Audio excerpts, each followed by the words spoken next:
Analysis पे अगर देखा जाए तो एनालिसिस में स्टार्टिंग में जब जैसे मार्क्स कम आते थे तो ऐसा 2018 में मेरे मार्क्स जो थे मतलब पेपर में ही कमाए थे, मॉक्स तो तब दिए ही नहीं थे। 2019 में मॉक दिया था तो 130, 135, 140 ऐसे आते थे मॉक्स में, पर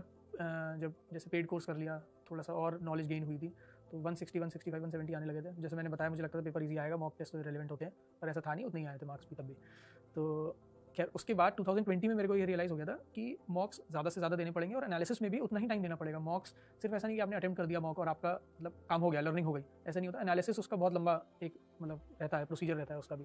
कि हर क्वेश्चन का मैं टाइम एनालाइज करता था कि दूसरे लोगों ने टाइम मतलब एवरेज टाइम कम है और मेरा टाइम अगर ज़्यादा है तो उसमें क्यों ज़्यादा है, उसका मतलब डाउट जो है उसका स्क्रीनशॉट ले लिया और अपना जो भी मेरे से कनेक्टेड हैं लोग, जैसे हम लोगों का जो ग्रुप था उसमें भेज दिया कि ये बताओ कैसे होगा कम टाइम में। तो इस तरीके से रहता है एनालिसिस। रोज़ के आपके मान लीजिए 15 क्वेश्चन ऐसे रेडी होते हैं तो उनकी आपको शॉर्ट मेथड्स पता करने हैं या खुद से देखो कि क्यों वीक है मेरा ये टॉपिक। और बाकी एक मॉक डिस्कशन टाइप, मतलब मैंने उसका नाम दे दिया था मॉक डिस्कशन, कि नोटबुक मैंने एक बनाई थी तो उसमें मैं लिख देता था वो क्वेश्चन जिसमें भी मेरे को या तो बहुत ज़्यादा टाइम लगा या वो मेरा रॉन्ग हुआ, तो ये एक सॉर्ट ऑफ पनिशमेंट थी मेरे लिए कि मैं वो उसमें लिखूंगा, फिर मेरे को लिख के मेहनत करनी पड़ेगी, क्वेश्चन भी लिखूंगा आंसर भी लिखूंगा। तो एक मतलब अपने लिए एक पनिशमेंट रख ली थी कि जितने ज़्यादा गलत करोगे और सिली मिस्टेक पे तो लिखना ही पड़ेगा फिर वो। तो ऐसे करके सिली मिस्टेक भी धीरे धीरे अवॉइड हुई। तो यही करता था बस एनालिसिस के लिए मॉक को अपनी